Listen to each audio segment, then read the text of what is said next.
This image is a photograph of multiple laptop computers and other electronic devices. Figure 20. One flat screen competition. The market for flat panel displays in the United States is huge. The manufacturers of flat screens in the United States must compete against manufacturers from around the world. Credit: modification of IMG 4674 by Gemimus/Flickr Creative Commons, CC by 2. 0. Chapter Objectives. In this chapter, you will learn about protectionism, an indirect subsidy from consumers to producers, international trade and its effects on jobs, wages and working conditions, arguments in support of restricting imports, how trade policy is enacted, globally, regionally, and nationally, the trade-offs of trade policy, bring it home, what's the downside of protection. Governments are motivated to limit and alter market outcomes for political or social ends. While governments can limit the rise in prices of some products, they cannot control how much people want to buy or how much firms are willing to sell. The laws of demand and supply still hold. Trade policy is an example where regulations can redirect economic forces, but it cannot stop them from manifesting themselves elsewhere. Flat panel displays, the displays for laptop computers, tablets, and flat-screen televisions, are an example of such an enduring principle. In the early 1990s, the vast majority of flat panel displays used in U.S.-manufactured laptops were imported, primarily from Japan. The small but politically powerful U.S. flat panel display industry filed a dumping complaint with the Commerce Department. They argued that Japanese firms were selling displays at less than fair value, which made it difficult for U.S. firms to compete. This argument for trade protection is referred to as anti-dumping. Other arguments for protection in this complaint included national security. After a preliminary determination by the Commerce Department that the Japanese firms were dumping, the U.S. International Trade Commission imposed a 63% dumping margin, or tax, on the import of flat panel displays. Was this a successful exercise of U.S. trade policy? See what you think after reading the chapter. The world has become more connected on multiple levels, especially economically. In 1970, imports and exports made up 11% of U.S. GDP, while now they make up 32%. However, the United States, due to its size, is less internationally connected than most countries. For example, according to the World Bank, 97% of Botswana's economic activity is connected to trade. This chapter explores trade policy, the laws and strategies a country uses to regulate international trade. This topic is not without controversy. As the world has become more globally connected, firms and workers in high-income countries like the United States, Japan, or the nations of the European Union perceive a competitive threat from firms in medium-income countries like Mexico, China, or South Africa that have lower costs of living and therefore pay lower wages. Firms and workers in low-income countries fear that they will suffer if they must compete against more productive workers and advanced technology in high-income countries. On a different tack, some environmentalists worry that multinational firms may evade environmental protection laws by moving their production to countries with loose or non-existent pollution standards, trading a clean environment for jobs. Some politicians worry that their country may become overly dependent on key imported products, like oil, which in a time of war could threaten national security. All of these fears influence governments to reach the same basic policy conclusion: to protect national interests, whether businesses, jobs, or security, imports of foreign products should be restricted. This chapter analyzes such arguments. First, however, it is essential to learn a few key concepts and understand how the demand and supply model applies to international trade. Learning objectives. By the end of this section, you will be able to explain protectionism and its three main forms, analyze protectionism through concepts of demand and supply, noting its effects on equilibrium, Calculate the effects of trade barriers. When a government legislates policies to reduce or block international trade, it is engaging in protectionism. Protectionist policies often seek to shield domestic producers and domestic workers from foreign competition. Protectionism takes three main forms: tariffs, import quotas, and non-tariff barriers. Recall from international trade that tariffs are taxes that governments impose on imported goods and services. This makes imports more expensive for consumers, discouraging imports. For example, in 2018, President Trump increased tariffs on Chinese manufactured goods by 225%, including TVs, monitors, desktop PCs, smartwatches, and many other consumer goods. The intention behind the policy was to shelter U.S. manufacturers from competition, helping companies that operate domestically. China responded with tariffs on American goods, launching a trade war. President Biden retained these tariffs and considered additional ones. But as of August 2022, the administration was considering changes designed to reduce inflation. Another way to control trade is through import quotas, which are numerical limitations on the quantity of products that a country can import. For instance, during the early 1980s, the Reagan administration imposed a quota on the import of Japanese automobiles. In the 1970s, many developed countries, including the United States, found themselves with declining textile industries. Textile production does not require highly skilled workers, so producers were able to set up lower-cost factories in developing countries. In order to manage this loss of jobs and income, the developed countries established an international multi-fiber agreement that essentially divided the market for textile exports between importers and the remaining domestic producers. The agreement, which ran from 1974 to 2004, specified the exact quota of textile imports that each developed country would accept from each low-income country. A similar story exists for sugar imports into the United States, which are still governed by quotas. Non-tariff barriers are all the other ways that a nation can draw up rules, regulations, inspections, and paperwork to make it more costly or difficult to import products. A rule requiring certain safety standards can limit imports just as effectively as high tariffs or low import quotas. For instance, there are also non-tariff barriers in the form of rules of origin regulations. These rules describe the made in country X label as the one in which the last substantial change in the product took place. A manufacturer wishing to evade import restrictions may try to change the production process so that the last big change in the product happens in their own country. For example, certain textiles are made in the United States, shipped to other countries, combined with textiles made in those other countries to make apparel, and then re-exported back to the United States for a final assembly, to escape paying tariffs or to obtain a Made in the USA label. Despite import quotas, tariffs, and non-tariff barriers, the share of apparel sold in the United States that is imported rose from about half in 1999 to about three-quarters today. According to the U.S.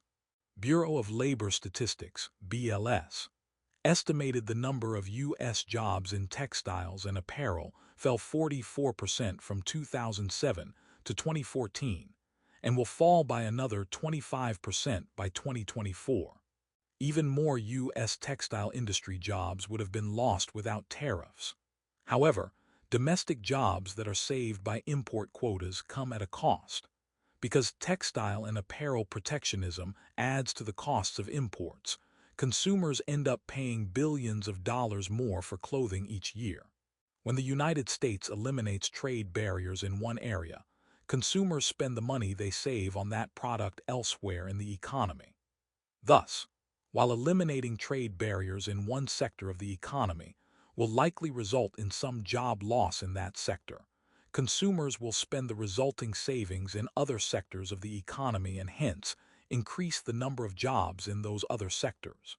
Of course, Workers in some of the poorest countries of the world who would otherwise have jobs producing textiles would gain considerably if the United States reduced its barriers to trade in textiles. That said, there are good reasons to be wary about reducing barriers to trade. The 2012 and 2013 Bangladeshi fires in textile factories, which resulted in a horrific loss of life, present complications that our simplified analysis in the chapter will not capture. Realizing the compromises between nations that come about due to trade policy, many countries came together in 1947 to form the General Agreement on Tariffs and Trade (GATT). We'll cover the GATT in more detail later in the chapter. This agreement has since been superseded by the World Trade Organization, WTO, whose membership includes about 150 nations and most of the world's economies. It is the primary international mechanism through which nations negotiate their trade rules, including rules about tariffs, quotas, and non-tariff barriers. The next section examines the results of such protectionism and develops a simple model to show the impact of trade policy. Demand and supply analysis of protectionism. To the non-economist, restricting imports may appear to be nothing more than taking sales from foreign producers and giving them to domestic producers. Other factors are at work, however, because firms do not operate in a vacuum. Instead, firms sell their products either to consumers or to other firms, if they are business suppliers, who are also affected by the trade barriers. A demand and supply analysis of protectionism shows that it is not just a matter of domestic gains and foreign losses, but a policy that imposes substantial domestic costs as well. Consider two countries, Brazil and the United States, who produce sugar. Each country has a domestic supply and demand for sugar, as Table 20(1) details and Figure 20(2) illustrates. In Brazil, without trade, the equilibrium price of sugar is 12 cents per pound, and the equilibrium output is 30 tons. When there is no trade in the United States, the equilibrium price of sugar is 24 cents per pound, and the equilibrium quantity is 80 tons. We label these equilibrium points as point E in each part of the figure. This is a two-panel demand and supply graph, with quantity of sugar on the x-axis and price of sugar measured in cents per pound on the y-axis. The price-quantity pairs are plotted using the numbers from Table 3401. The graph shows three sets of price outcomes in each country: no trade, free trade, and price with partial protectionism. The no-trade price in Brazil is lower than in the United States. Hence, when countries can engage in trade, the free trade price will rise in Brazil and decrease in the United States. Figure 20. 2. The sugar trade between Brazil and the United States before trade. The equilibrium price of sugar in Brazil is 12 cents a pound, and it is 24 cents per pound in the United States. When trade is allowed, businesses will buy cheap sugar in Brazil and sell it in the United States. This will result in higher prices in Brazil and lower prices in the United States. Ignoring transaction costs, prices should converge to 16 cents per pound, with Brazil exporting 15 tons of sugar and the United States importing 15 tons of sugar. If trade is only partly open between the countries, it will lead to an outcome between the free trade and no trade possibilities. Price Brazil, quantity supplied tons Brazil, quantity demanded tons U.S. Quantity supplied tons U.S. Quantity demanded tons. 8 cents 2035 6100. 12 cents 30 66 93. 14 cents 35 28 69 90. 16 cents 40 25 72 87. 20 cents 45 21 76 83. 24 cents 58 and 80 80. 28 cents 55 15 82 78. Table 20. 1. The sugar trade between Brazil and the United States. If international trade between Brazil and the United States now becomes possible, profit-seeking firms will spot an opportunity. Buy sugar cheaply in Brazil and sell it at a higher price in the United States. As sugar is shipped from Brazil to the United States, the quantity of sugar produced in Brazil will be greater than Brazilian consumption, with the extra production exported, and the amount produced in the United States will be less than the amount of U.S. consumption with the extra consumption imported. Exports to the United States will reduce the sugar supply in Brazil, raising its price. Imports into the United States will increase the sugar supply, lowering its price. When the sugar price is the same in both countries, there is no incentive to trade further. As Figure 20.2 shows, the equilibrium with trade occurs at a price of 16 cents per pound. At that price, the sugar farmers of Brazil supply a quantity of 40 tons, while the consumers of Brazil buy only 25 tons. The extra 15 tons of sugar production, shown by the horizontal gap between the demand curve and the supply curve in Brazil, is exported to the United States. In the United States, at a price of 16 cents, the farmers produce a quantity of 72 tons and consumers demand a quantity of 87 tons. The excess demand of 15 tons by American consumers, shown by the horizontal gap between demand and domestic supply at the price of 16 cents, is supplied by imported sugar. Free trade typically results in income distribution effects, but the key is to recognize the overall gains from trade, as Figure 20.3 shows. Building on the concepts that we outlined in demand and demand, supply and efficiency in terms of consumer and producer surplus, Figure 20.3 shows that producers in Brazil gain by selling more sugar at a higher price, while Figure 20.3b shows consumers in the United States benefit from the lower price and greater availability of sugar. Consumers in Brazil are worse off. Compare their no-trade consumer surplus with the free trade consumer surplus, and U.S. producers of sugar are worse off. There are gains from trade, an increase in social surplus in each country. That is, both the United States and Brazil are better off than they would be without trade. The following Clear It Up feature explains how trade policy can influence low-income countries. This figure uses two demand and supply diagrams, and your understanding of consumer and producer surplus from the demand and supply chapter to show that free trade results in gains from trade and income distribution effects. Figure 20.3 Free trade of sugar. Free trade results in gains from trade. Total surplus increases in both countries, as the two blue-shaded areas show. However, there are clear income distribution effects. Producers gain in the exporting country while consumers lose, and in the importing country, consumers gain and producers lose. Link it up. Visit this website to read more about the global sugar trade. Clear it up. Why are there low-income countries? Why are the poor countries of the world poor? There are a number of reasons, but one of them will surprise you: the trade policies of the high-income countries. Following is a stark review of social priorities which the international aid organization, Oxfam International, has widely publicized. High-income countries of the world, primarily the United States, countries of the European Union, and Japan, subsidize their domestic farmers collectively by about $200 billion per year. Why does this matter? It matters because the support of farmers in high-income countries is devastating to the livelihoods of farmers in low-income countries. Even when their climate and land are well suited to products like cotton, rice, sugar, or milk, farmers in low-income countries find it difficult to compete. Farm subsidies in the high-income countries cause farmers in those countries to increase the amount they produce. This increase in supply drives down world prices of farm products below the costs of production. As Michael Gerson of the Washington Post describes it, Tihi effects in the cotton-growing regions of West Africa are dramatic, keeping millions of Africans on the edge of malnutrition. In some of the poorest countries on earth, cotton farmers are some of the poorest people, earning about $1 a day.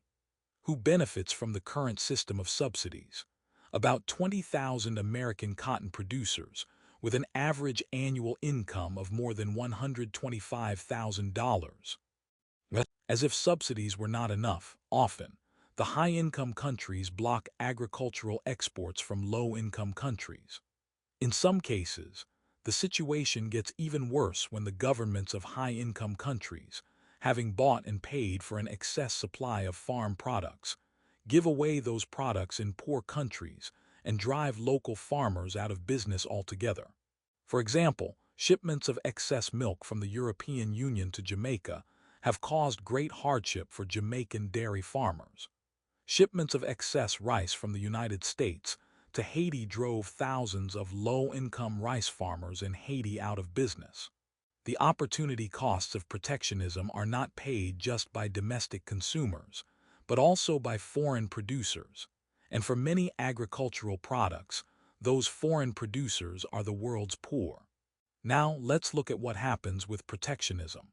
U.S. sugar farmers are likely to argue that, if only they could be protected from sugar imported from Brazil, the United States would have higher domestic sugar production, more jobs in the sugar industry, and American sugar farmers would receive a higher price.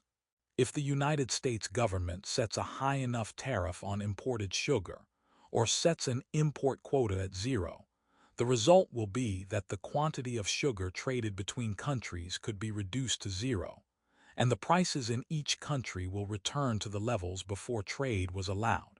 Blocking only some trade is also possible. Suppose that the United States passed a sugar import quota of 7 tons. The United States will import no more than 7 tons of sugar, which means that Brazil can export no more than 7 tons of sugar to the United States. As a result, the price of sugar in the United States will be 20 cents, which is the price where the quantity demanded is 7 tons greater than the domestic quantity supplied. Conversely, if Brazil can export only 7 tons of sugar, then the price of sugar in Brazil will be 14 cents per pound, which is the price where the domestic quantity supplied in Brazil is 7 tons greater than domestic demand. In general, when a country sets a low or medium tariff or import quota, the equilibrium price and quantity will be somewhere between those that prevail with no trade and those with completely free trade. The following Work It Out explores the impact of these trade barriers. Work it out. Effects of trade barriers. Let's look carefully at the effects of tariffs or quotas. If the U.S. government imposes a tariff or quota sufficient to eliminate trade with Brazil, two things occur. U.S. consumers pay a higher price and therefore buy a smaller quantity of sugar. U.S. producers obtain a higher price and they sell a larger quantity of sugar. We can measure the effects of a tariff on producers and consumers in the United States using two concepts that we developed in demand, supply, and efficiency. Consumer surplus and producer surplus. The graph represents the supply and demand of sugar in the U.S. Figure 20. For U.S. sugar supply and demand when there is free trade, the equilibrium is at point A. When there is no trade, the equilibrium is at point E. Step 1. Look at Figure 20.4, which shows a hypothetical version of the demand and supply of sugar in the United States. Step 2. Note that when there is free trade, the sugar market is in equilibrium at point A, where domestic quantity demanded, QD, equals quantity supplied, domestic QS plus imports from Brazil at a price of P trade. Step 3. Note also that imports are equal to the distance between points C and A. Step 4. Recall that consumer surplus is the value that consumers get beyond what they paid for when they buy a product. Graphically, it is the area under a demand curve but above the price. In this case, the consumer surplus in the United States is the area of the triangle formed by the points P trade, A and B. Step 5. Recall also that producer surplus is another name for profit. It is the income producers get above the cost of production, which is shown by the supply curve here. In this case, the producer surplus with trade is the area of the triangle formed by the points P trade, C, and D. Step 6. Suppose that the barriers to trade are imposed, imports are excluded, and the price rises to no trade. Look what happens to producer surplus and consumer surplus. At the higher price, the domestic quantity supplied increases from QS to Q at point E because producers are selling more quantity at a higher price. The producer surplus increases to the area of the triangle Pinot trade, E and D. Step 7. Compare the areas of the two triangles and you will see the increase in the producer surplus. Step 8. Examine the consumer surplus. Consumers are now paying a higher price to get a lower quantity, Q, instead of QD. Their consumer surplus shrinks to the area of the triangle Pinot trade, E and B. Step 9. Determine the net effect. The producer surplus increases by the area P trade, C, E, Pinot trade. The loss of consumer surplus, however, is larger. It is the area P trade, A, E, Pinot trade. In other words, consumers lose more than producers gain as a result of the trade barriers, and the United States has a lower social surplus. Who benefits and who pays? Using the demand and supply model, consider the impact of protectionism on producers and consumers in each of the two countries. For protected producers like U.S.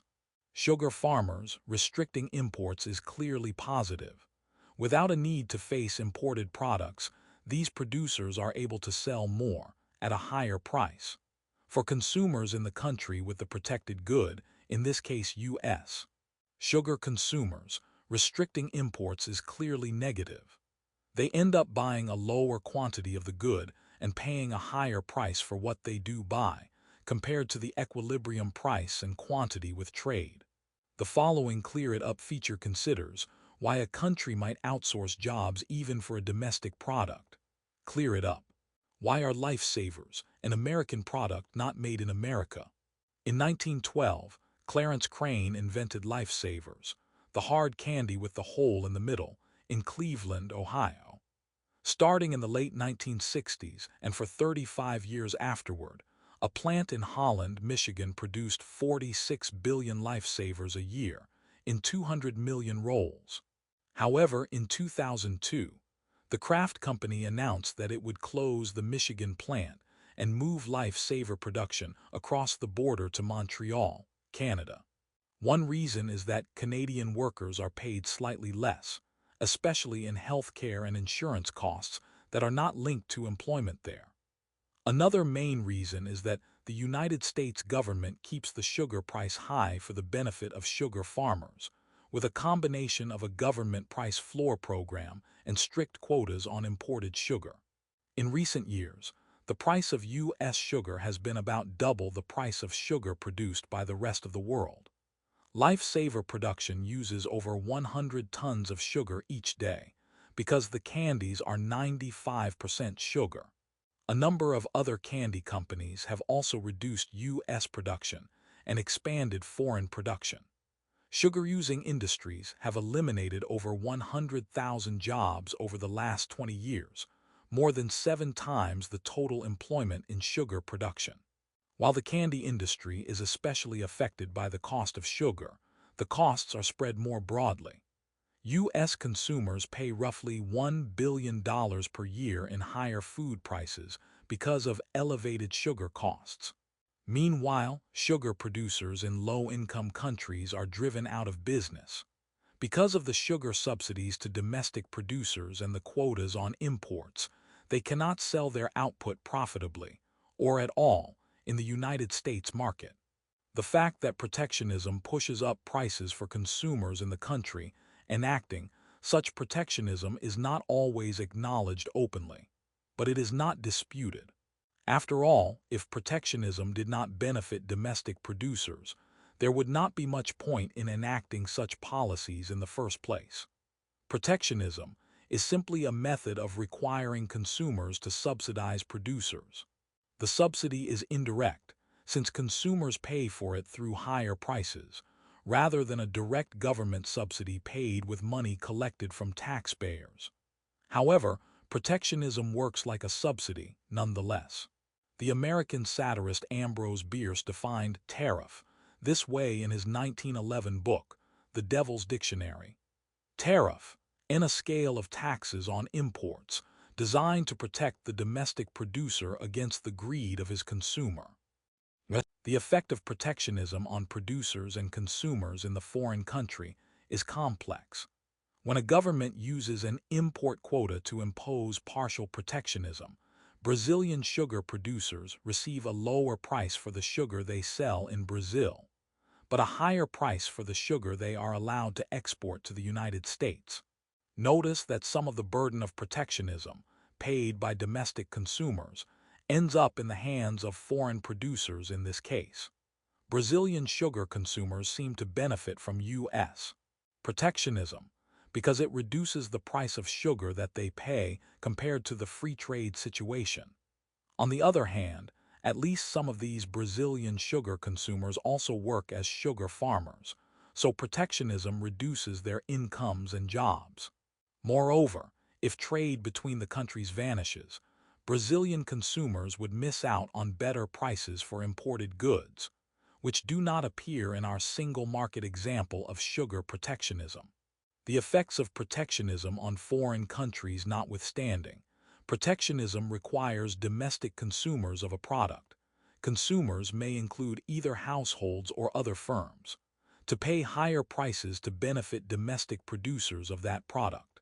In addition, when a country enacts protectionism, it loses the economic gains it would have been able to achieve through a combination of comparative advantage, specialized learning, and economies of scale, concepts that we discuss in international trade. Learning objectives.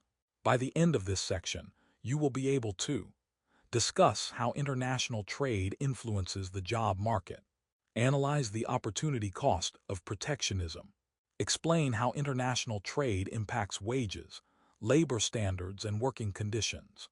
In theory at least, imports might injure workers in several different ways. Fewer jobs, lower wages, or poor working conditions. Let's consider these in turn. Fewer jobs. In the early 1990s, the United States was negotiating the North American Free Trade Agreement, NAFTA, one with Mexico, an agreement that reduced tariffs, import quotas, and non-tariff barriers to trade between the United States, Mexico, and Canada. H. Ross Perot, a 1992 candidate for U.S. president, claimed in prominent campaign arguments that if the United States expanded trade with Mexico, there would be a giant sucking sound as U.S. employers relocated to Mexico to take advantage of lower wages. After all, average wages in Mexico were, at that time, about 1/8 of those in the United States. NAFTA passed Congress, President Bill Clinton signed it into law, and it took effect in 1995. For the next 6 years, the United States economy had some of the most rapid job growth and low unemployment in its history. Those who feared that open trade with Mexico would lead to a dramatic decrease in jobs were proven wrong. This result was no surprise to economists. After all, the trend toward globalization has been going on for decades, not just since NAFTA. If trade reduced the number of available jobs, then the United States should have been seeing a steady loss of jobs for decades. While the United States economy does experience rises and falls in unemployment rates, the number of jobs is not falling over extended periods of time. The number of U.S. jobs rose from 71 million in 1970 to 150 million in 2021. Protectionism certainly saves jobs in the specific industry being protected, but for two reasons, it costs jobs in other unprotected industries. First, if consumers are paying higher prices to the protected industry, they inevitably have less money to spend on goods from other industries, and so jobs are lost in those other industries. Second, if a firm sells the protected product to other firms, so that other firms must now pay a higher price for a key input, then those firms will lose sales to foreign producers who do not need to pay the higher price. Lost sales translate into lost jobs. The hidden opportunity cost of using protectionism to save jobs in one industry is jobs sacrificed in other industries. This is why the United States International Trade Commission, in its study of barriers to trade, predicts that reducing trade barriers would not lead to an overall loss of jobs. Protectionism reshuffles jobs from industries without import protections to industries that are protected from imports, but it does not create more jobs. Moreover, the costs of saving jobs through protectionism can be very high. A number of different studies have attempted to estimate the cost to consumers in higher prices per job saved through protectionism. Table 20.2 shows a sample of results compiled by economists at the Federal Reserve Bank of Dallas. Saving a job through protectionism typically costs much more than the actual worker's salary. For example, a study published in 2002 compiled evidence that using protectionism to save an average job in the textile and apparel industry would cost $199,000 per job saved.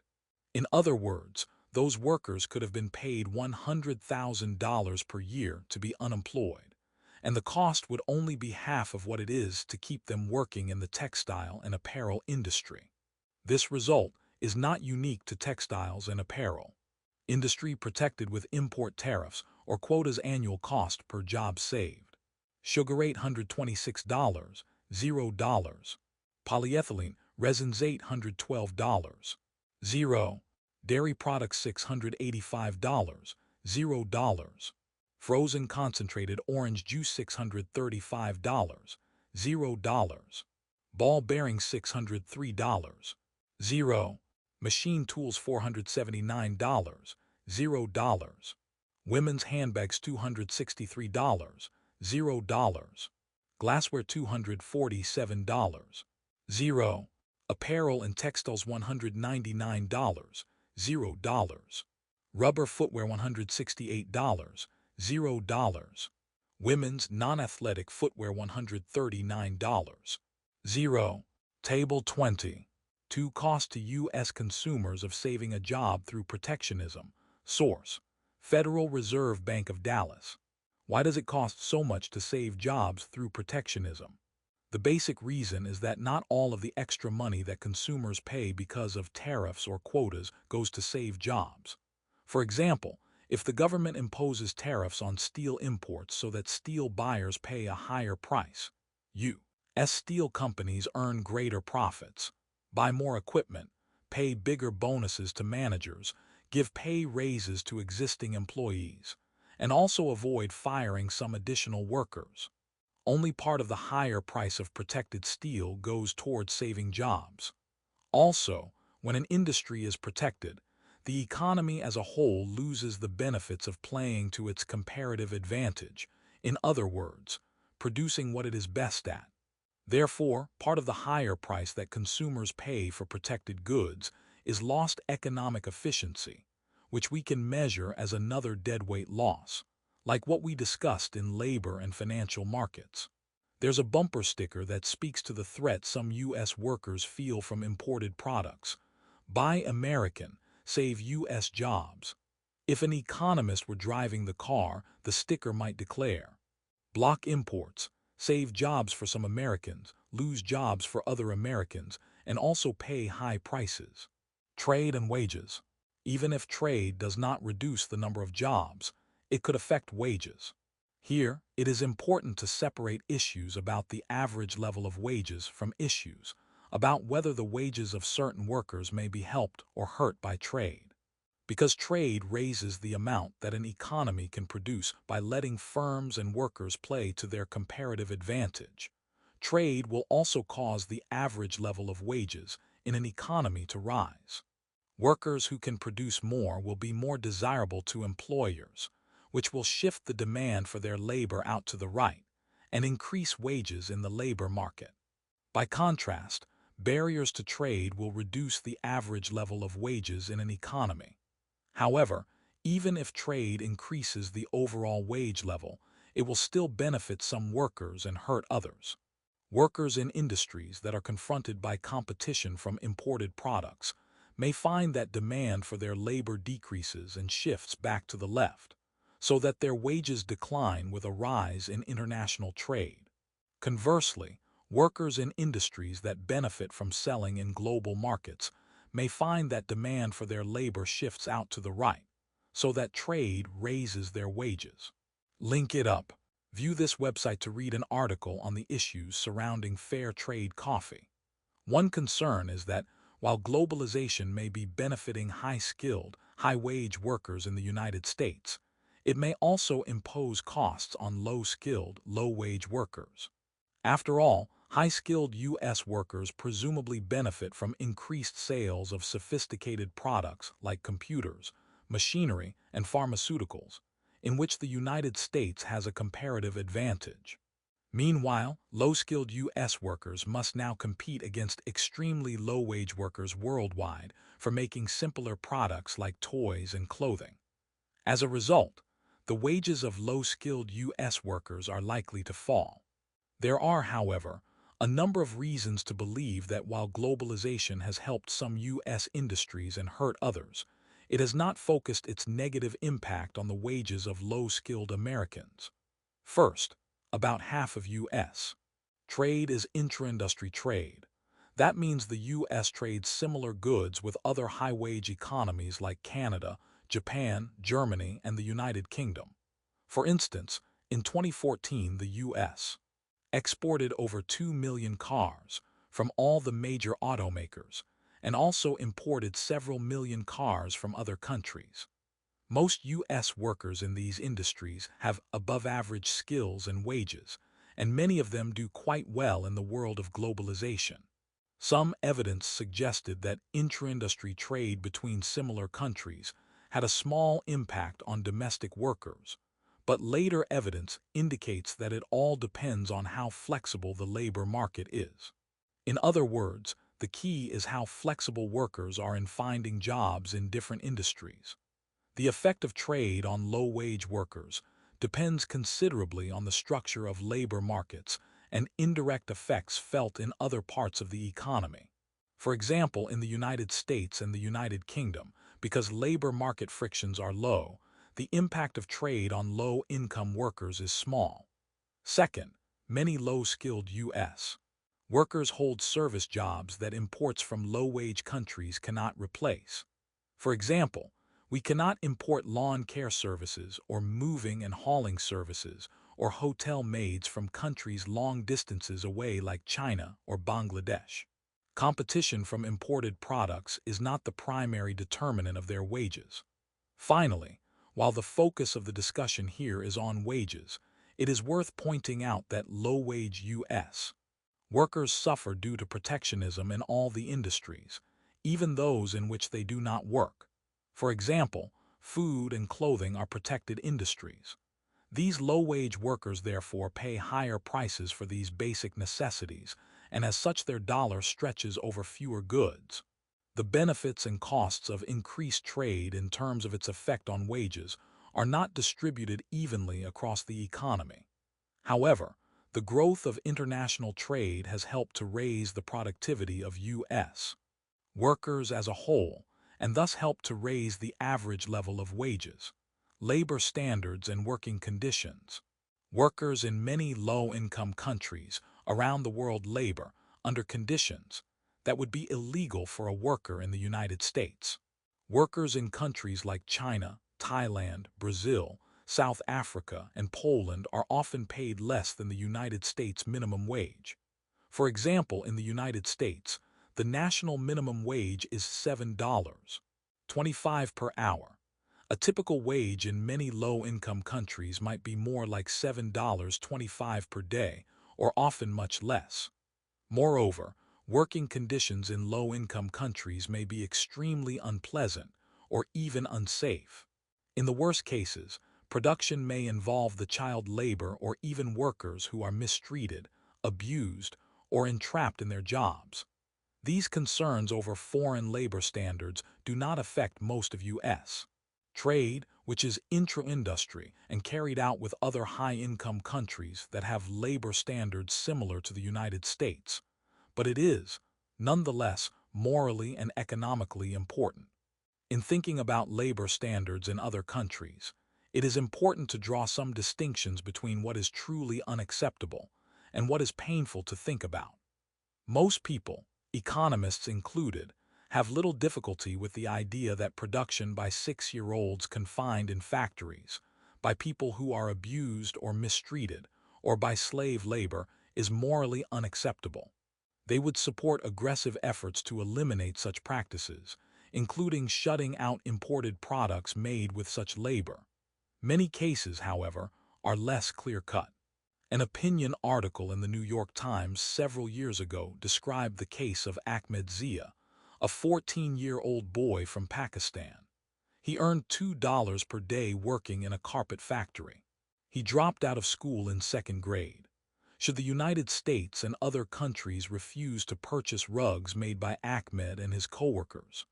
If the carpet factories were to close, the likely alternative job for Ahmed is farm work, and as Ahmed says of his carpet weaving job, this makes much more money and is more comfortable. Other workers may have even less attractive alternative jobs, perhaps scavenging garbage or prostitution.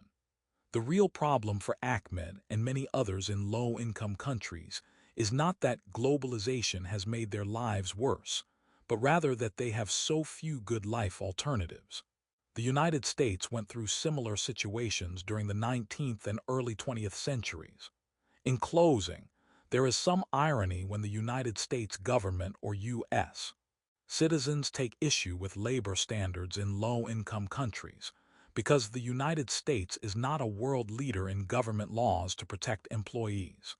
According to a recent study by the Organization for Economic Cooperation and Development (OECD), the U.S. is the only one of 41 countries that does not provide mandated paid leave for new parents, and among the 40 countries that do mandate paid leave, the minimum duration is about 2 months.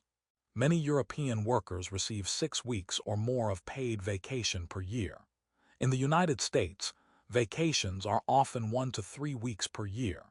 If European countries accuse the United States of using unfair labor standards to make U.S. products cheaply, and announced that they would shut out all U.S. imports until the United States adopted paid parental leave, added more national holidays, and doubled vacation time, Americans would be outraged.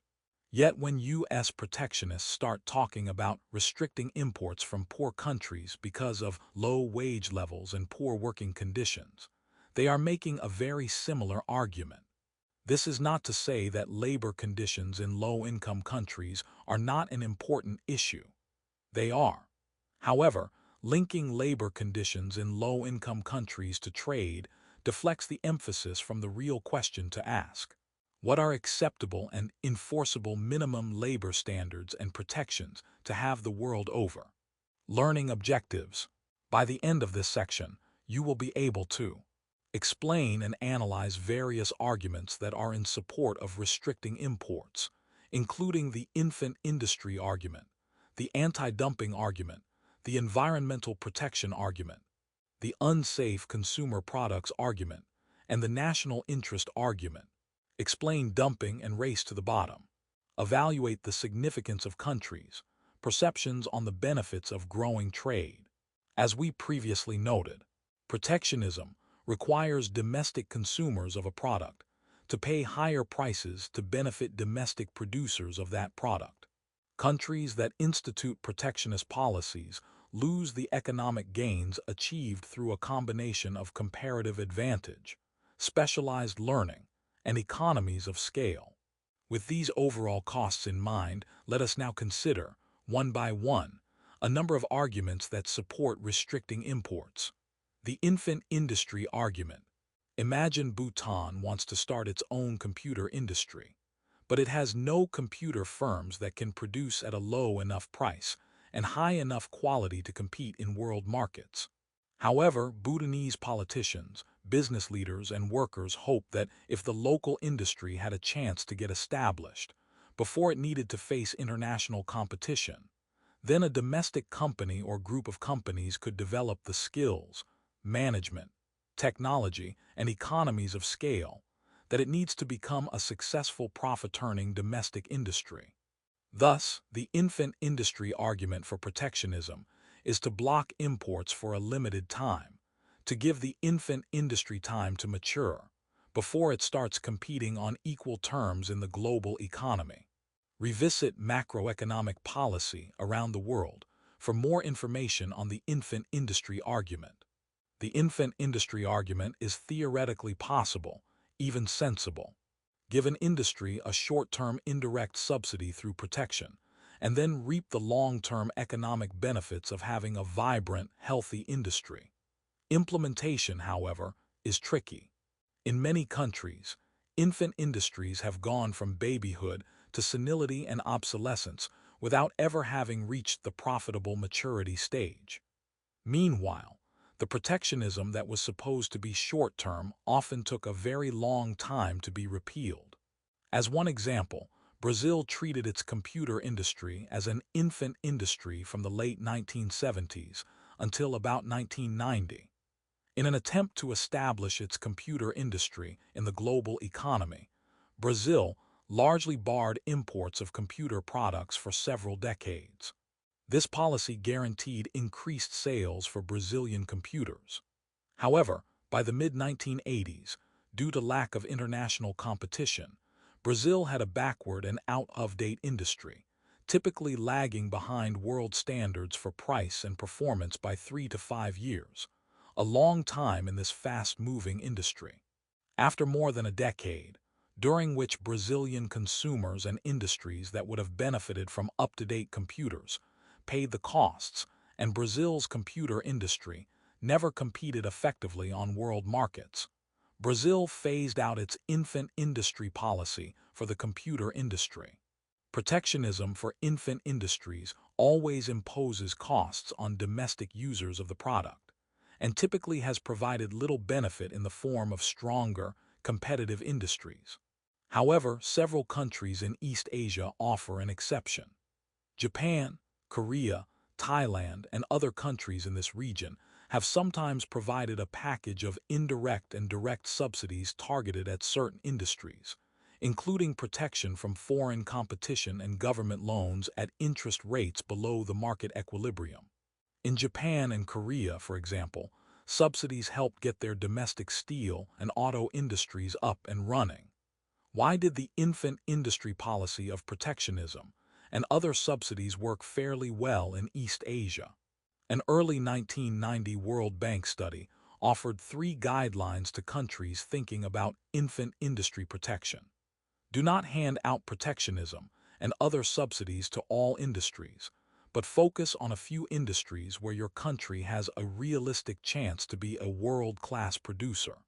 Be very hesitant about using protectionism in areas like computers, where many other industries rely on having the best products available, because it is not useful to help one industry by imposing high costs on many other industries. Have clear guidelines for when the infant industry policy will end. In Korea in the 1970s and 1980s, a common practice was to link protectionism and subsidies to export sales in global markets. If export sales rose, then the infant industry had succeeded and the government could phase out protectionism. If export sales did not rise, then the infant industry policy had failed and the government could phase out protectionism. Either way, the protectionism would be temporary. Following these rules is easier said than done. Politics often intrudes, both in choosing which industries will receive the benefits of treatment as infants, and when to phase out import restrictions and other subsidies.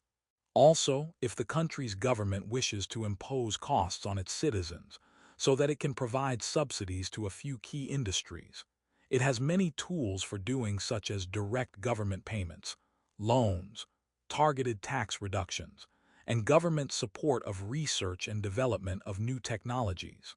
In other words, protectionism is not the only or even the best way to support key industries. Link it up. Visit this website to view a presentation by Pankaj Gemawat questioning how integrated the world really is. The anti-dumping argument. Dumping refers to selling goods below their cost of production. Anti-dumping laws block imports that are sold below the cost of production by imposing tariffs that increase the price of these imports to reflect their cost of production. Since dumping is not allowed under World Trade Organization (WTO) rules, nations that believe they are on the receiving end of dumped goods can file a complaint with the WTO. According to the WTO, between 1995 and 2020, it oversaw 137 anti-dumping disputes. Note that dumping cases are countercyclical. During recessions, case filings increase. During economic booms, case filings go down. Individual countries have also frequently started their own anti-dumping investigations. The U.S. government has dozens of anti-dumping orders in place from past investigations. In 2022, for example, some U.S. imports that were under anti-dumping orders included olives from Spain, steel from South Korea, coated paper from Indonesia, light commercial vehicles from Germany and Italy, fish fillets from Vietnam, and cellulose pulp from Canada.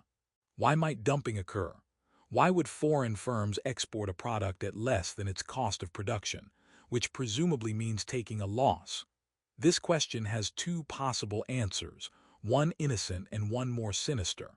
The innocent explanation is that demand and supply set market prices, not the cost of production. Perhaps demand for a product shifts back to the left or supply shifts out to the right, which drives the market price to low levels, even below the cost of production. When a local store has a going out of business sale, for example, it may sell goods at below the cost of production. If international companies find that there is excess supply of steel or computer chips or machine tools that is driving the market price down below their cost of production, this may be the market in action. The sinister explanation is that dumping is part of a long-term strategy. Foreign firms sell goods at prices below the cost of production for a short period of time, and when they have driven out the domestic U.S. competition, they then raise prices. Economists sometimes call this scenario predatory pricing, which we discuss in the monopoly chapter. Should anti-dumping cases be limited? Anti-dumping cases pose two questions. How much sense do they make in economic theory? How much sense do they make as practical policy? In terms of economic theory, the case for anti-dumping laws is weak. In a market governed by demand and supply, the government does not guarantee that firms will be able to make a profit. After all, low prices are difficult for producers, but benefit consumers. Moreover, although there are plenty of cases in which foreign producers have driven out domestic firms, there are zero documented cases in which the foreign producers then jacked up prices. Instead, foreign producers typically continue competing hard against each other and providing low prices to consumers. In short, it is difficult to find evidence of predatory pricing by foreign firms exporting to the United States. Even if one could make a case that the government should sometimes enact anti-dumping rules in the short term, and then allow free trade to resume shortly thereafter, there is a growing concern that anti-dumping investigations often involve more politics than careful analysis. The U.S. Commerce Department is charged with calculating the appropriate cost of production, which can be as much an art as a science. For example, if a company built a new factory 2 years ago, should it count part of the factory's cost in this year's cost of production? When a company is in a country where the government controls prices, like China for example, how can one measure the true cost of production? When a domestic industry complains loudly enough, government regulators seem very likely to find that unfair dumping has occurred. A common pattern has arisen where a domestic industry files an anti-dumping complaint. The governments meet and negotiate a reduction in imports, and then the domestic producers drop the anti-dumping suit.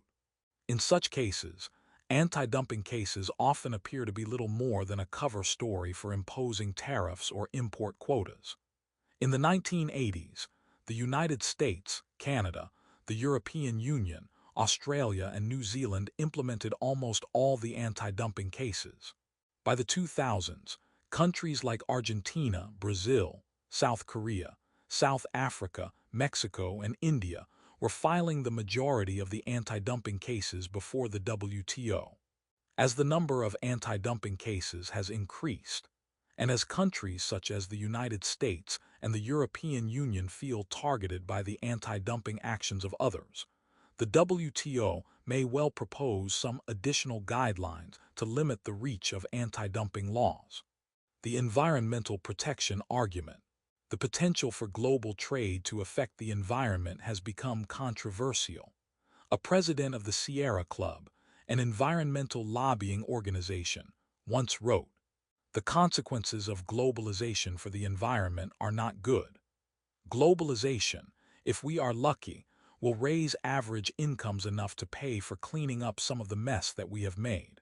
But before we get there, globalization could also destroy enough of the planet's basic biological and physical systems that prospects for life itself will be radically compromised."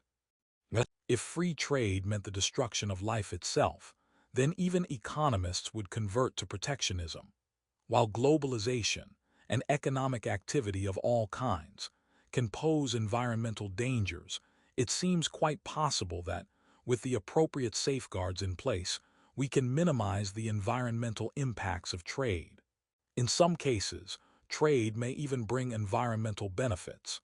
In general, high-income countries such as the United States, Canada, Japan, the United Kingdom, and the nations of the European Union have relatively strict environmental standards.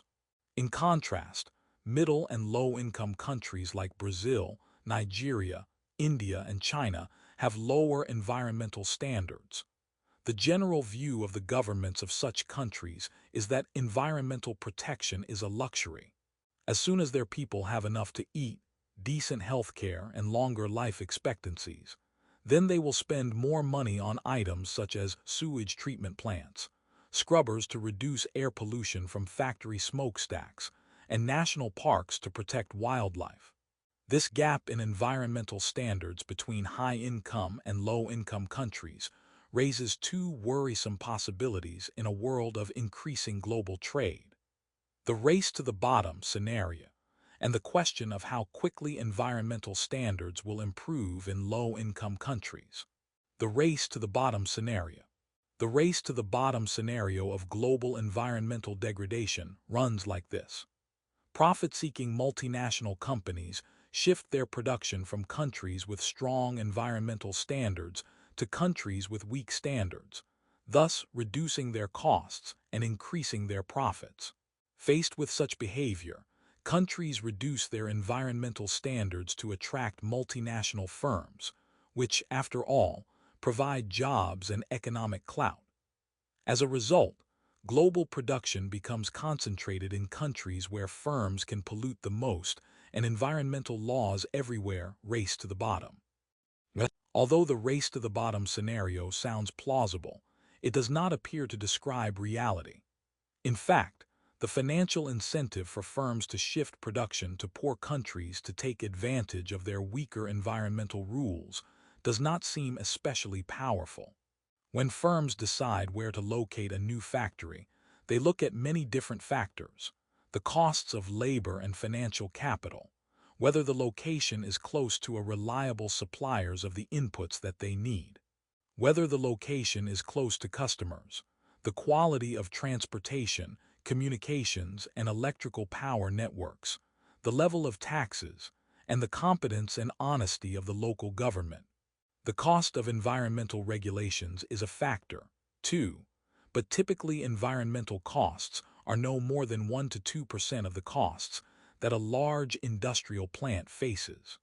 The other factors that determine location are much more important to these companies than trying to skimp on environmental protection costs.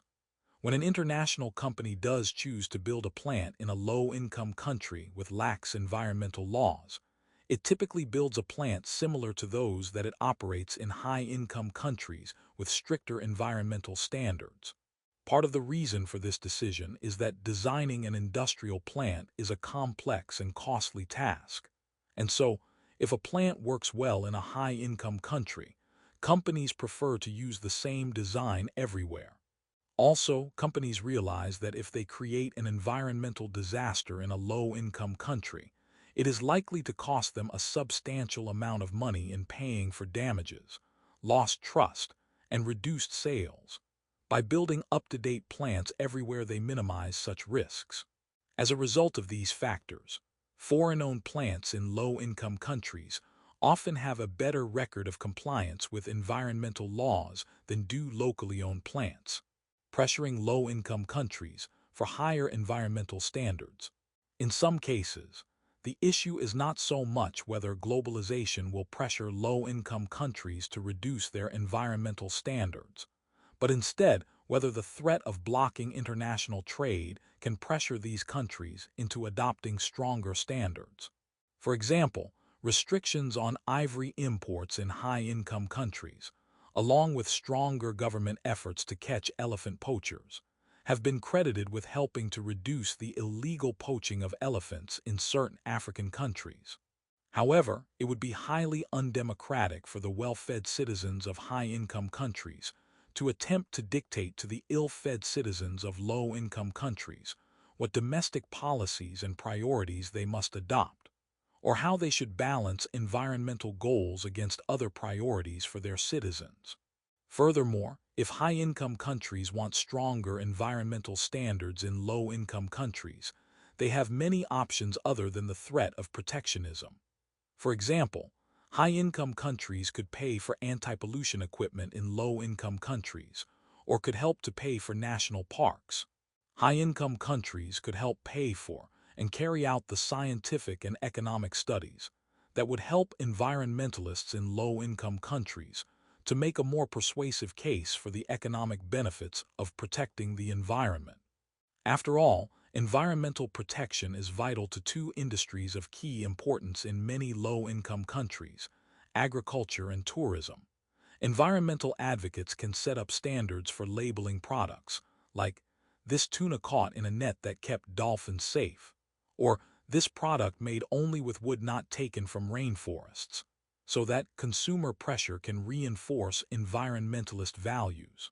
The United Nations also reinforces these values by sponsoring treaties to address issues such as climate change and global warming, the preservation of biodiversity, the spread of deserts, and the environmental health of the seabed. Countries that share a national border or are within a region often sign environmental agreements about air and water rights. 2. The WTO is also becoming more aware of environmental issues and more careful about ensuring that increases in trade do not inflict environmental damage. Finally, note that these concerns about the race to the bottom or pressuring low-income countries for more strict environmental standards do not apply very well to the roughly half of all U.S.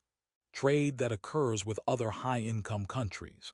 Many European countries have stricter environmental standards in certain industries than the United States. The unsafe consumer products argument. One argument for shutting out certain imported products is that they are unsafe for consumers.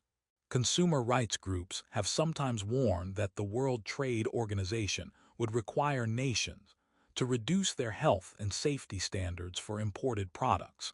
However, the WTO explains its current agreement on the subject in this way: it allows countries to set their own standards.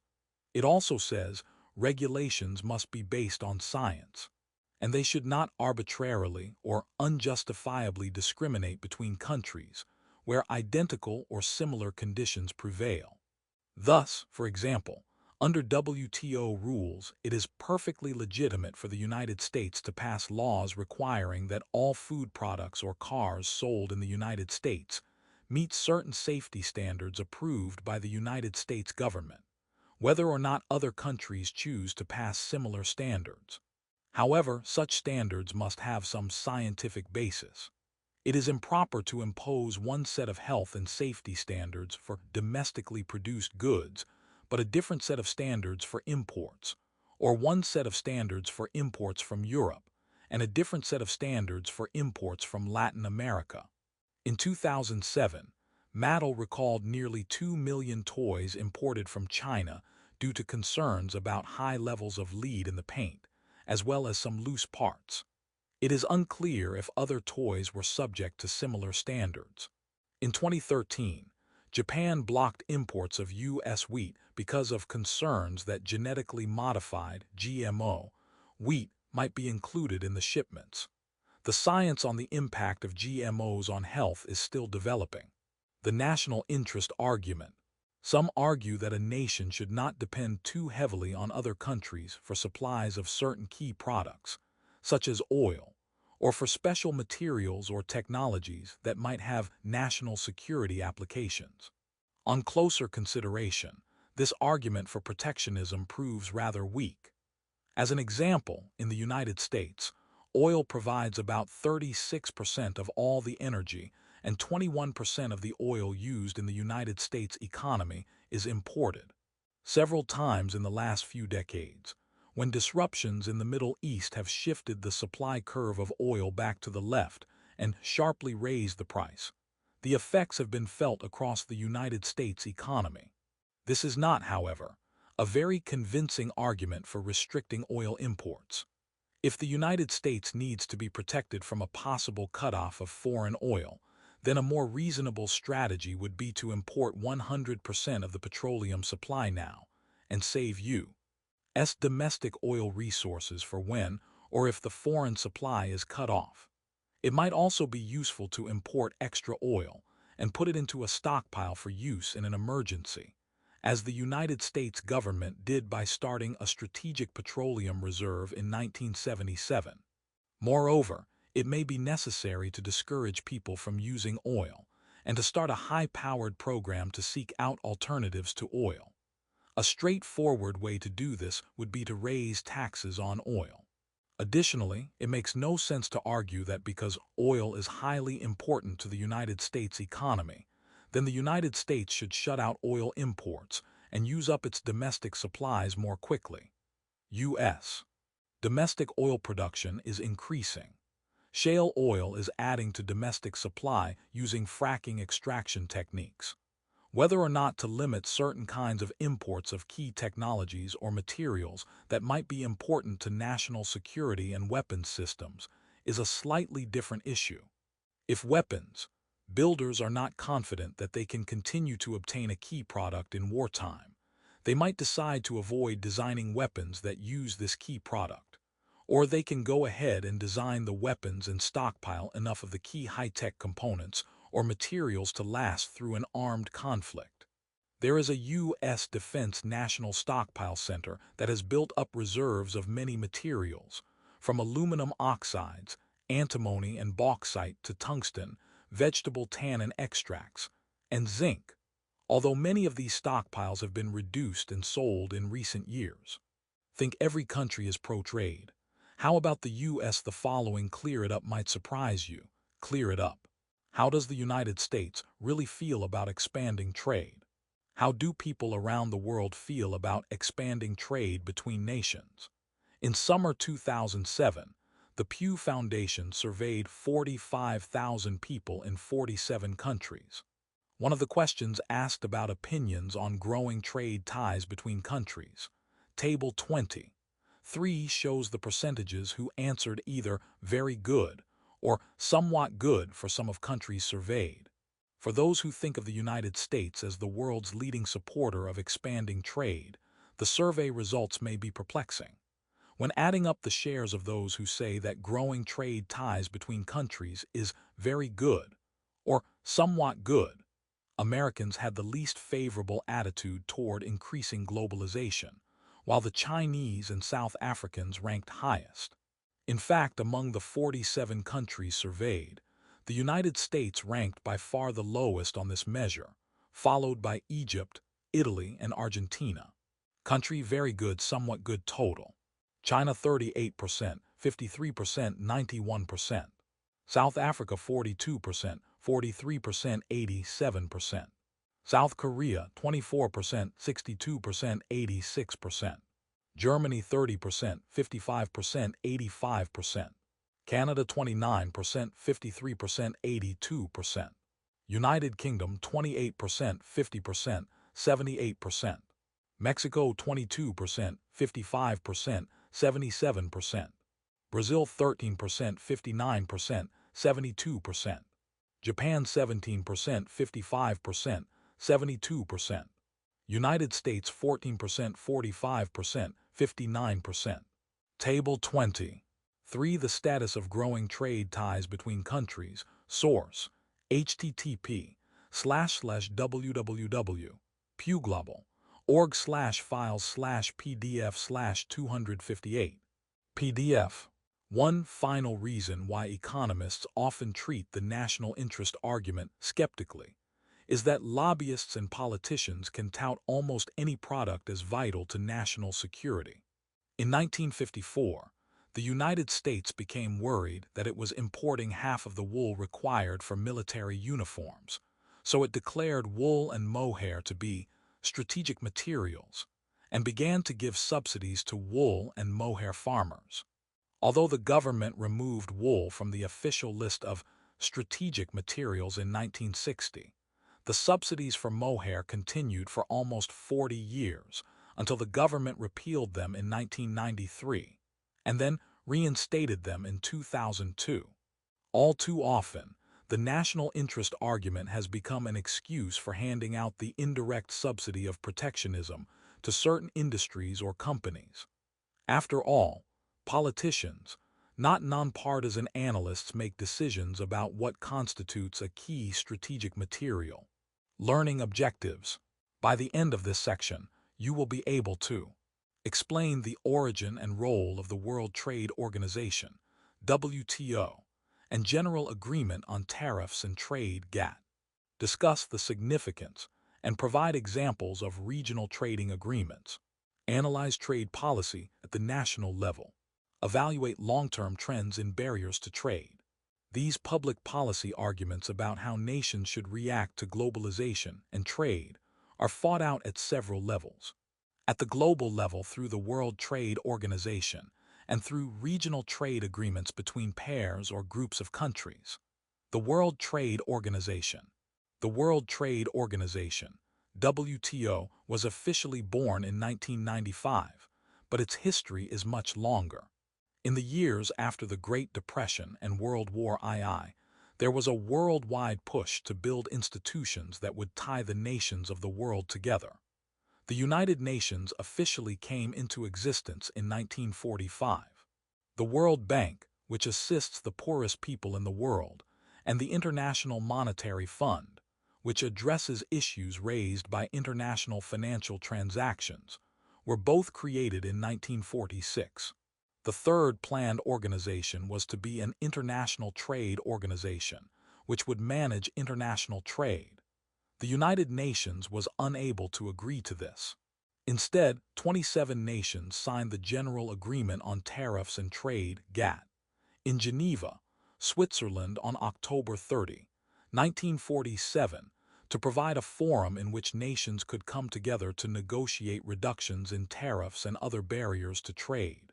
In 1995, the GATT transformed into the WTO. The GATT process was to negotiate an agreement to reduce barriers to trade, sign that agreement, pause for a while, and then start negotiating the next agreement. Table 20. 4 shows rounds of talks in the GATT, and now the WTO. Notice that the early rounds of GATT talks took a relatively short time, included a small number of countries, and focused almost entirely on reducing tariffs.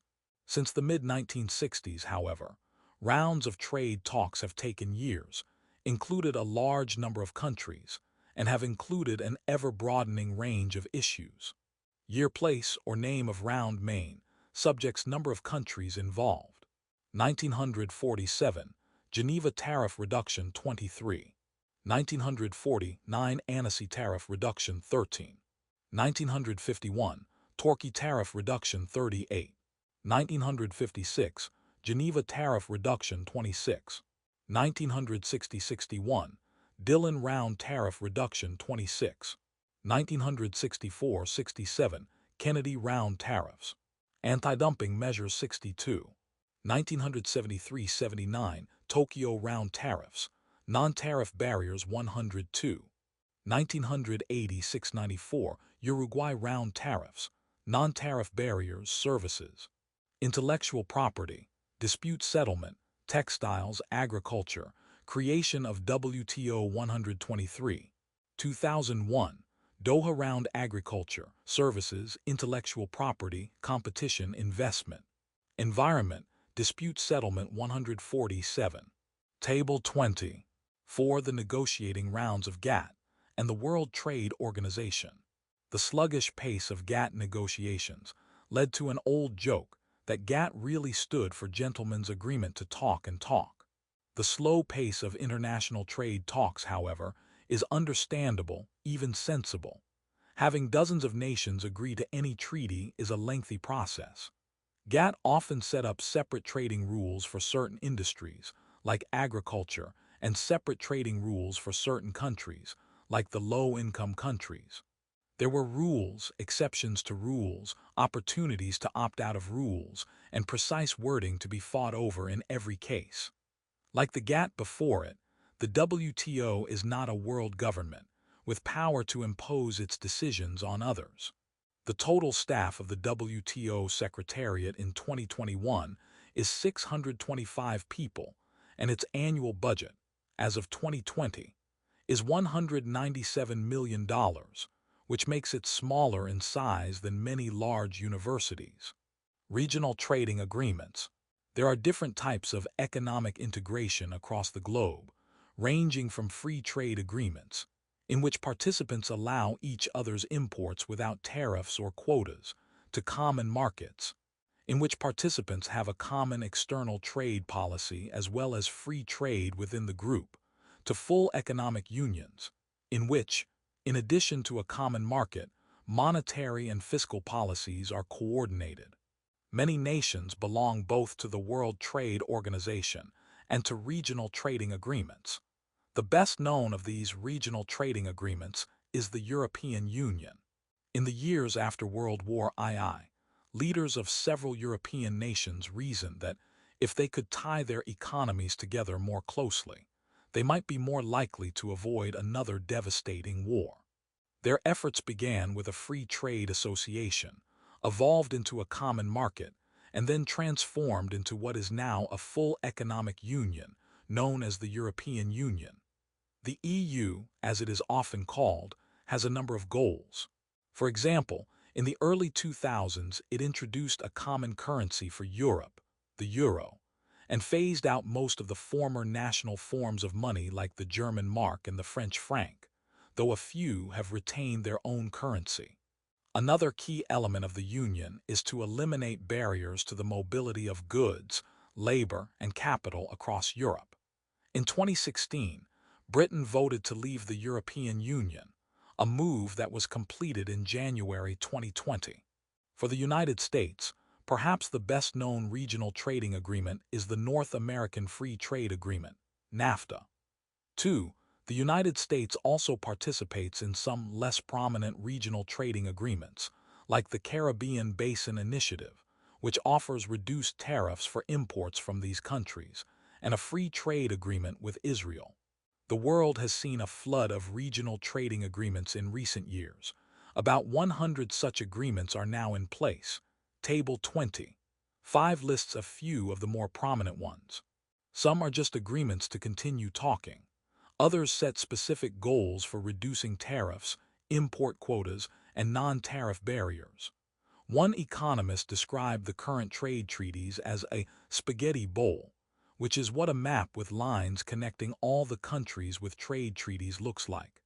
There is concern among economists who favor free trade that some of these regional agreements may promise free trade, but actually act as a way for the countries within the regional agreement to try to limit trade from anywhere else. In some cases, the regional trade agreements may even conflict with the broader agreements of the World Trade Organization.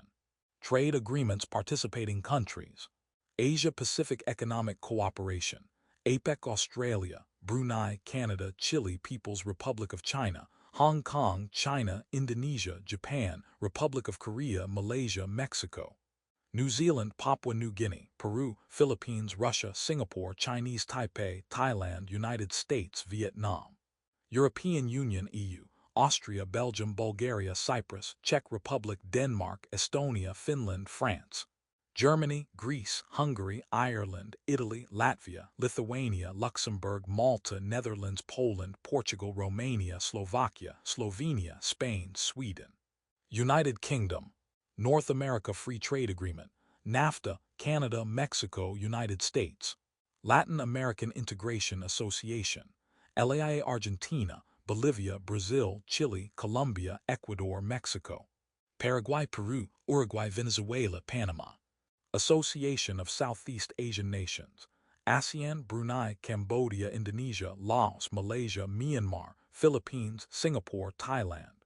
Vietnam, Southern African Development Community, SADC, Angola, Botswana, Comoros, Congo, Lesotho, Madagascar, Malawi, Mauritius, Mozambique, Namibia, Seychelles, South Africa, Swaziland, Tanzania, Zambia, Zimbabwe. Table 20. 5. Some regional trade agreements. Following the 2016 referendum vote to leave the European Union, the UK government triggered the withdrawal process on March 29, 2017, setting the date for the UK to leave by April 2019. In January 2020, the withdrawal was complete, and the United Kingdom is now no longer part of the EU trading bloc. Also, as of 2020, NAFTA has been replaced by the United States-Mexico-Canada, USMCA Free Trade Agreement. Trade policy at the national level. Yet another dimension of trade policy, along with international and regional trade agreements, happens at the national level. The United States, for example, imposes import quotas on sugar because of a fear that such imports would drive down the price of sugar and thus injure domestic sugar producers. One of the jobs of the United States Department of Commerce is to determine if there is import dumping from other countries.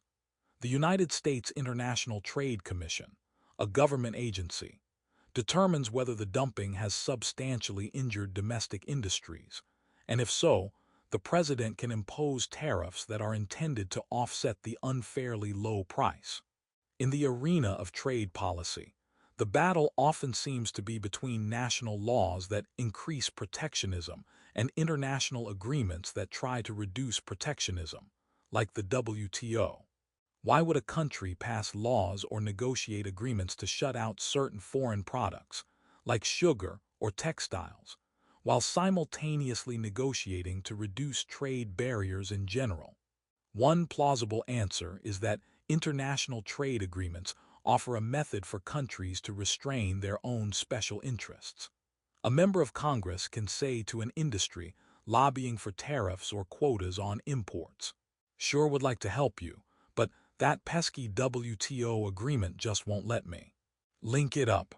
If consumers are the biggest losers from trade, why do they not fight back? The quick answer is because it is easier to organize a small group of people around a narrow interest, producers, versus a large group that has diffuse interests, consumers. This is a question about trade policy theory. Visit this website and read the article by Jonathan Rauch, Long-Term Trends in Barriers to Trade. In newspaper headlines, trade policy appears mostly as disputes and acrimony. Countries are almost constantly threatening to challenge other nations' unfair trading practices.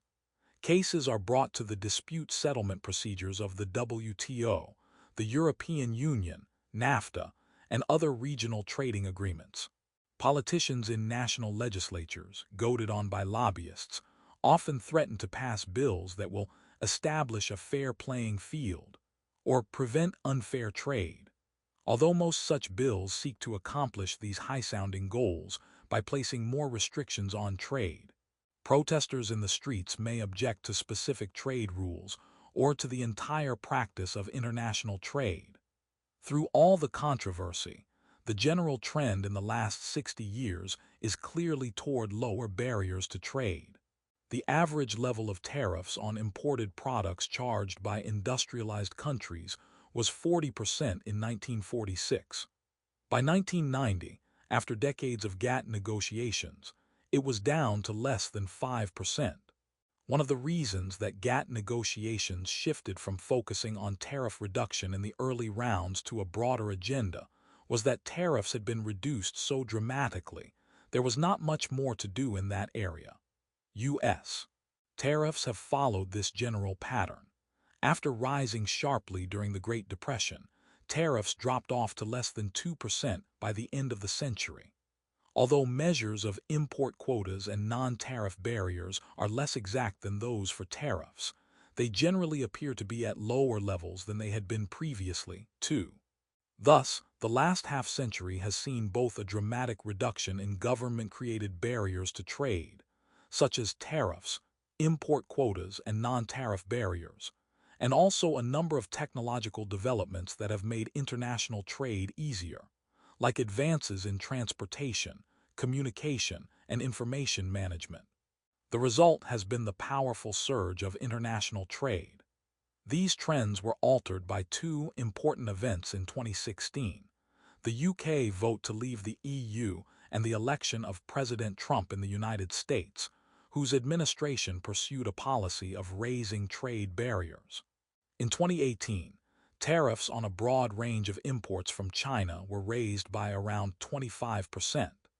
As of 2022, the UK has been out of the EU for 2 years, and it remains unclear if President Biden's administration will adjust or remove President Trump's trade barriers.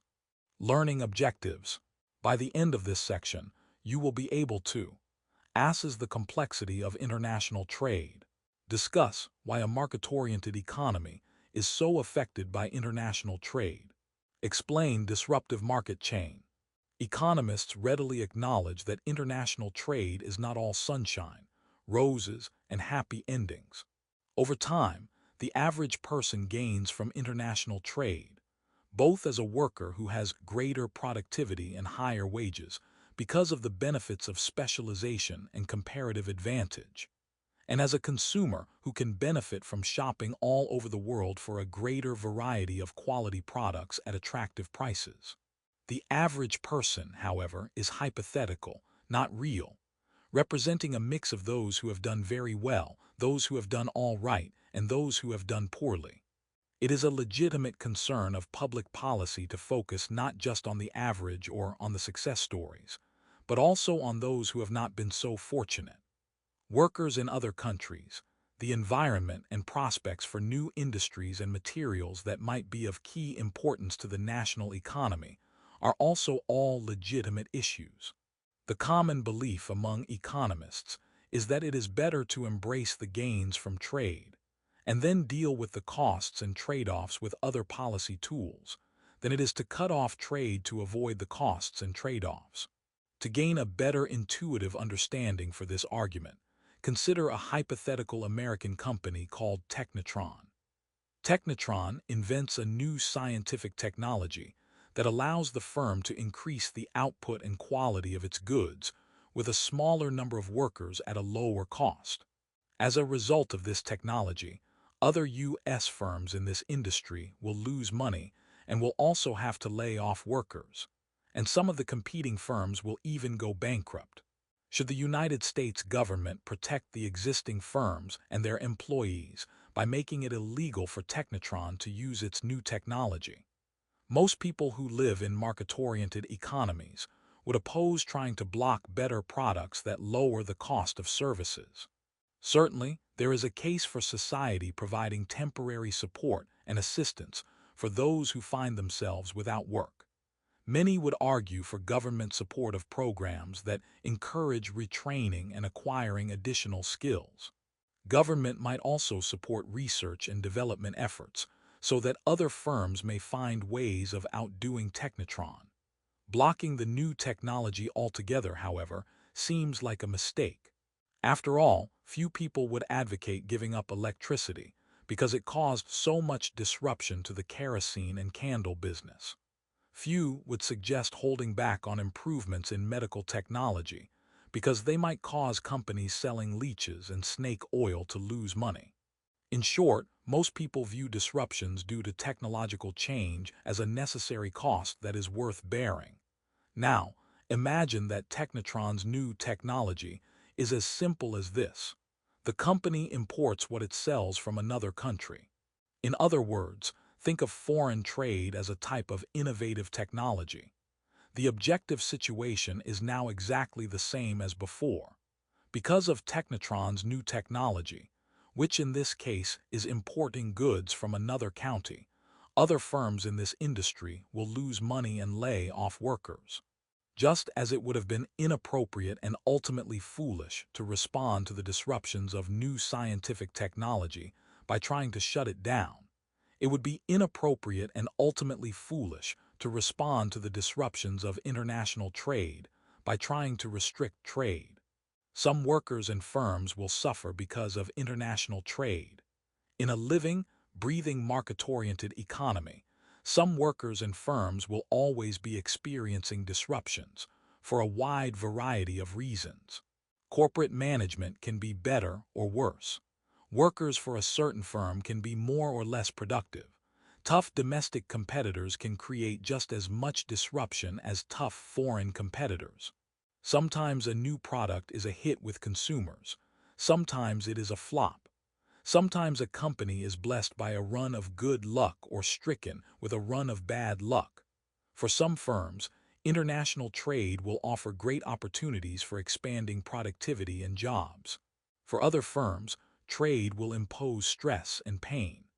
The disruption caused by international trade is not fundamentally different from all the other disruptions caused by the other workings of a market economy.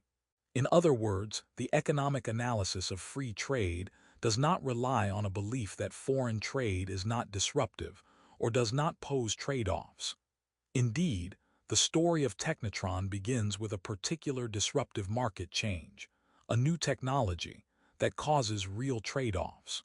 In thinking about the disruptions of foreign trade, or any of the other possible costs and trade-offs of foreign trade discussed in this chapter, the best public policy solutions typically do not involve protectionism, but instead involve finding ways for public policy to address the particular issues resulting from these disruptions, costs, and trade-offs, while still allowing the benefits of international trade to occur. Bring it home. What's the downside of protection? The domestic flat panel display industry employed many workers before the ITC imposed the dumping margin tax. Flat panel displays make up a significant portion of the cost of producing laptop computers, as much as 50%. Therefore, the anti-dumping tax would substantially increase the cost, and thus the price, of U.S. manufactured laptops. As a result of the ITC's decision, Apple moved its domestic manufacturing plant for Macintosh computers to Ireland, where it had an existing plant. Toshiba shut down its U.S. manufacturing plant for laptops, and IBM canceled plans to open a laptop manufacturing plant in North Carolina, instead deciding to expand production at its plant in Japan. In this case, rather than having the desired effect of protecting U.S. interests and giving domestic manufacturing an advantage over items manufactured elsewhere, it had the unintended effect of driving the manufacturing completely out of the country. Many people lost their jobs, and most flat panel display production now occurs in countries other than the United States.